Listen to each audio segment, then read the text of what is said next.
Olá, bem-vindos à nossa conversa de hoje. Vamos explorar um tema que, olha, afeta muita gente. A fisiologia por trás dos distúrbios gastrointestinais. Aqueles problemas comuns, sabe? A ideia é mergulhar nos mecanismos do nosso sistema digestivo e entender o que pode, dar errado ali. E para guiar essa conversa, a gente está se baseando nos trechos de um material super importante de fisiologia, o capítulo 66 do Guyton, que é focado justamente nisso. A nossa missão aqui é simples: entender como alterações nas funções normais, tipo motilidade, secreção, digestão, absorção, como elas levam a problemas como, sei lá, indigestão, úlceras, constipação, o porquê das coisas, né? Então, vamos lá, vamos começar a desvendar isso. Ótimo ponto de partida, porque realmente o sistema gastrointestinal é de uma complexidade impressionante e fundamental para a saúde geral. É um sistema incrivelmente bem regulado, sabe? E pequenas falhas, como vamos ver, podem ter consequências bem significativas. Para entender o que dá errado, a gente precisa primeiro entender como ele funciona direitinho, né? Como tudo deveria estar em harmonia. Perfeito! E a ideia central do material que a gente está usando parece ser exatamente essa, né? Que os problemas gastrointestinais não surgem do nada. Eles são, na verdade, a manifestação de falhas nesses processos fisiológicos básicos. O texto fala muito sobre alterações na motilidade. Sim, no movimento do alimento. Isso, e também na secreção de sucos digestivos, hormônios, na quebra química dos alimentos e, claro, na absorção de nutrientes. Tudo isso pode gerar problemas. E o crucial é perceber como tudo isso está interligado. Não são coisas separadas.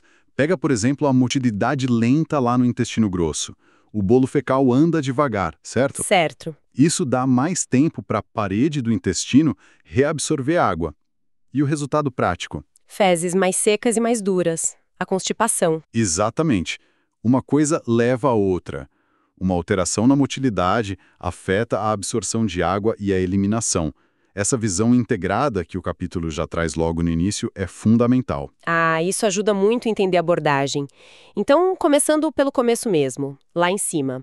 O material menciona distúrbios da deglutição e do esôfago. Engolir parece tão simples, né? Tão automático, mas imagino que fisiologicamente não seja bem assim. Deve exigir uma coordenação. Sem dúvida.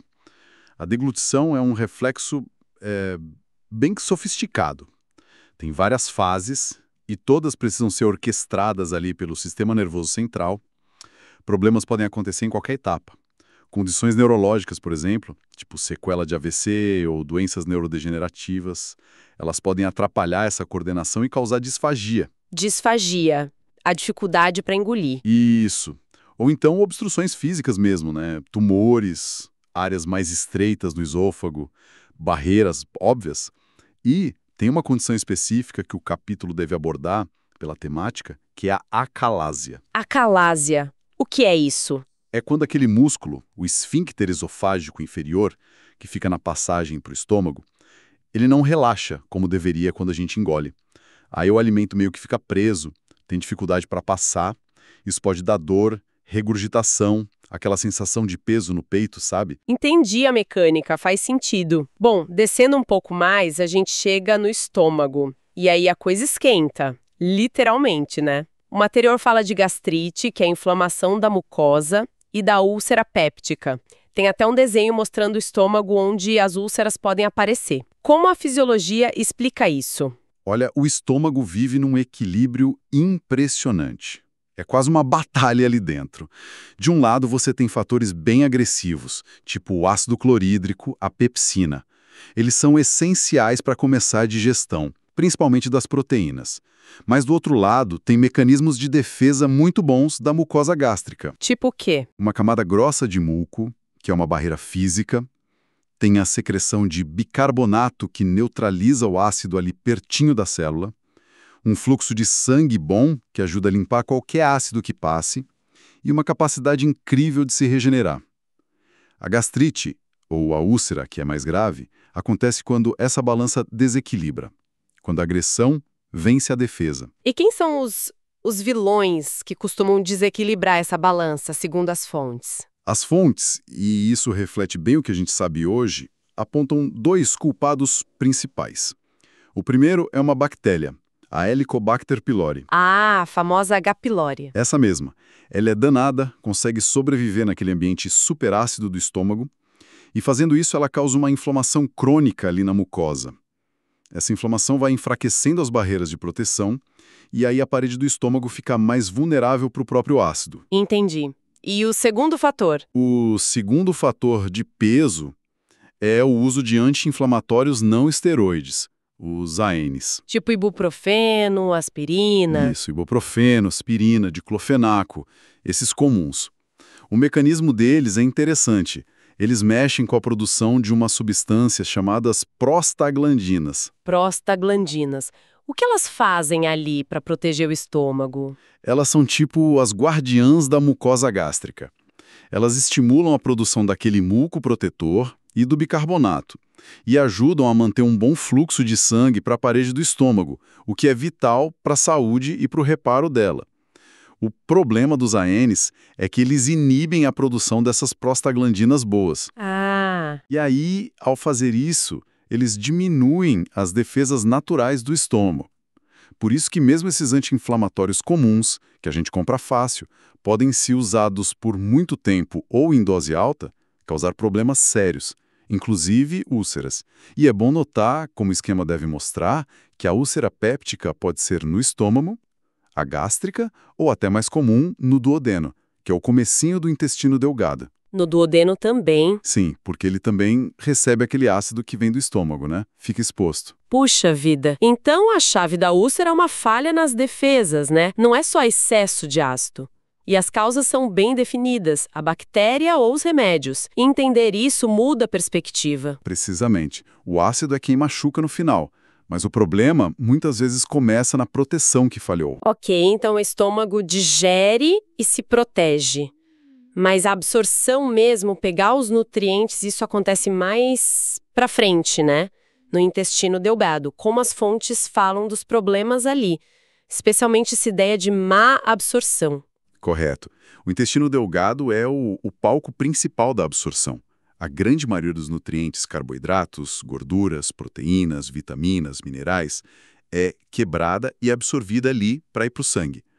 A má absorção, então, é basicamente a incapacidade de pegar esses nutrientes direito, mesmo que a pessoa coma o suficiente.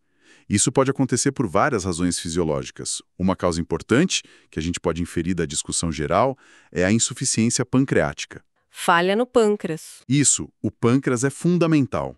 Ele produz as enzimas digestivas essenciais, amilase para carboidrato, lipase para gordura, proteases para proteína. Se o pâncreas não produz ou não libera essas enzimas direito lá no intestino, a digestão fica incompleta. As moléculas ficam grandes demais, não dá para absorver. Faz sentido. E tem outras causas além dessa falta de enzimas do pâncreas? Sim, outra causa bem importante de má absorção é o dano direto na parede do intestino delgado. A superfície interna dele é, super adaptada para absorver. Tem uma área enorme por causa das vilosidades, microvilosidades, são dobras e mais dobras. Como se fosse um tapete felpudo para aumentar a área. Exato. E qualquer coisa que danifique essa estrutura prejudica a absorção. Exemplos clássicos. Doença celíaca, né? A reação ao glúten inflama e achata essas vilosidades. Ou a doença de Crohn, que causa inflamação crônica. Com a área de superfície menor ou inflamada, a capacidade de absorver cai muito. E as consequências imagino que sejam? Diretas, deficiências nutricionais, tipo anemia por falta de ferro, de B12, e sintomas como diarreia, muitas vezes por causa dos nutrientes não absorvidos, que puxam água para o intestino, e perda de peso. Nossa, essa ligação entre o dano na parede e a dificuldade de absorver é bem clara. Bom, seguindo o caminho, chegamos na parte final, o intestino grosso. Aqui os problemas clássicos que vêm na cabeça e que o material cita são os extremos: constipação e diarreia. Como a fisiologia explica esses opostos? Vamos pela constipação primeiro. A função principal do intestino grosso é absorver o resto da água e dos eletrólitos do material que sobrou, formando as fezes. Na constipação, Muitas vezes o problema central é um trânsito lento. O conteúdo demora para passar pelo cólon. Fica mais tempo ali. Sim, e com mais tempo, mais água é reabsorvida pela parede. Resultado: fezes secas, duras, difíceis de sair. As causas podem ser várias, né? Dieta com pouca fibra, que ajuda a dar volume e reter água, ou uma motilidade do cólon que é naturalmente mais lenta. Pode ser funcional ou até por causa de remédio. E a diarreia é só o contrário, trânsito rápido? Ou tem mais coisa? Geralmente é o contrário, no trânsito sim, ou um problema de secreção. A diarreia pode ser por um trânsito rápido demais, não dá tempo de absorver a água, mas uma causa muito comum, principalmente nas infecciosas, é um aumento ativo da secreção de líquido e eletrólitos para dentro do intestino. O corpo jogando água para dentro. Exato. O exemplo clássico disso é a toxina da cólera. Essa toxina meio que obriga as células da parede intestinal a bombear cloreto para fora e a água vai junto, sabe? Entendi. Isso causa aquela diarreia aquosa, muito volume, muito perigosa. Mas independente da causa, se é motora, osmótica, secretora, o risco grande da diarreia é perder muito líquido e eletrólitos rápido. Pode levar a desidratação, desequilíbrio, precisa de atenção. Fica bem claro como a velocidade e essa questão de absorver ou secretar água são cruciais ali no intestino grosso. Saindo um pouco desses problemas mais localizados, o material também fala de distúrbios gerais, né? Tipo náusea e vômito. Tem até um diagrama do reflexo do vômito. Como é que funciona isso fisiologicamente? O vômito, na verdade, é um reflexo de proteção. Bem complexo. Não é uma doença em si. Quem comanda é uma área lá no tronco encefálico, o centro do vômito. E vários estímulos podem acionar esse centro, como o diagrama deve mostrar. Um gatilho comum é irritação direta no trato gastrointestinal. Tipo uma comida estragada? Isso. Uma infecção alimentar, uma toxina que você ingeriu, ou até se o estômago ou o intestino esticar demais. Os sinais nervosos vão da área irritada até o centro do vômito. Mas tem outra via importante de ativação que vem de uma área vizinha no cérebro, a zona quimiorreceptora de gatilho, a área postrema. Ela tem uma característica interessante.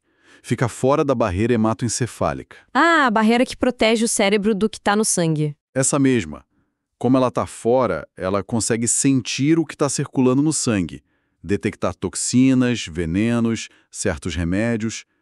Quando ela detecta algo estranho, manda um sinal para o centro do vômito. É por isso que quimioterapia, por exemplo, que usa substâncias tóxicas para as células, muitas vezes causa náusea e vômito. Faz todo sentido agora. E ainda tem mais. Estímulos lá do ouvido interno, do aparelho vestibular, que cuidam do equilíbrio do movimento, eles também podem ativar o centro do vômito. É o que causa a cinetose. O enjoo de viagem. Exatamente. O enjoo de movimento. Caramba, então o vômito é bem mais complexo do que parece. Tem gatilho no próprio sistema digestivo, no cérebro monitorando o sangue e até no ouvido. E a náusea, onde entra aí? A náusea é a sensação. Aquela percepção consciente, desagradável, de que acho que vou vomitar. Ela geralmente vem antes do vômito, tipo um aviso, mas nem sempre termina em vômito. Acredita-se que as vias neurais são as mesmas que ativam o vômito, mas talvez num nível mais baixo de estímulo, ou envolvendo áreas do cérebro ligadas à percepção consciente. Entendido. E para fechar essa visão geral, o material ainda fala dos gases no trato gastrointestinal. De onde eles vêm? A origem dos gases, segundo as fontes, é dupla, basicamente. Uma parte grande é simplesmente ar que a gente engole. Chama aerofagia. A gente engole ar comendo, bebendo, falando. Nem percebe, né? Exato. E esse ar é mais nitrogênio, oxigênio, que a gente não absorve muito bem. A outra fonte importante é a produção pelas bactérias que moram lá no nosso intestino grosso, a microbiota. Essas bactérias fermentam o que sobrou da comida e não foi digerido antes, principalmente fibras, alguns açúcares. Elas comem o que a gente não conseguiu. Isso. E nesse processo de fermentação, elas liberam gases, hidrogênio, dióxido de carbono e, em algumas pessoas, metano. A quantidade e o tipo de gás variam muito com a dieta de cada um e com as bactérias que cada um tem. E o excesso desses gases causa o inchaço, a flatulência, o desconforto. Puxa, percorrendo esse caminho todo, desde engolir até os gases, fica muito claro, né? Os distúrbios gastrointestinais são, na essência, desvios da fisiologia normal, que é super bem organizada. A gente viu como cada parte, esôfago, estômago, intestino delgado, grosso, tem sua função e como uma falha em qualquer ponto pode dar sintoma. E o mais importante, como tudo está conectado. Mexeu na motilidade aqui, afeta a absorção ali. Faltou secreção, compromete a digestão. Né?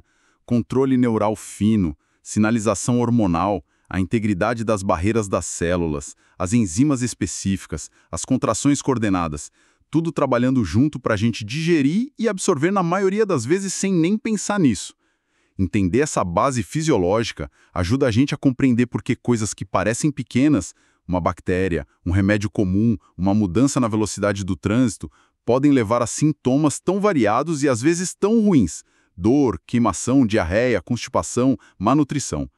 Para quem busca informação sobre saúde digestiva, ter essa base sólida ajuda a avaliar melhor o que se lê por aí e a entender a lógica dos tratamentos. Excelente. E para a gente terminar com uma provocação, algo para pensar, baseado só no que a gente viu aqui sobre esses mecanismos e gatilhos, considerando essa complexidade toda e como vimos que fatores externos, tipo infecções, remédios, e internos, como a velocidade do trânsito, a saúde da mucosa, podem desregular tudo, como será que a nossa variabilidade individual, talvez, na resposta ao estresse, que a gente sabe que mexe com motilidade e secreção, ou nas diferenças na nossa microbiota, que afeta gases e inflamação, como será que essa nossa digital fisiológica influencia a nossa chance de desenvolver certos problemas gastrointestinais? Fica aí a reflexão sobre essa dança entre a nossa fisiologia e os desafios que o nosso sistema digestivo encara todo dia.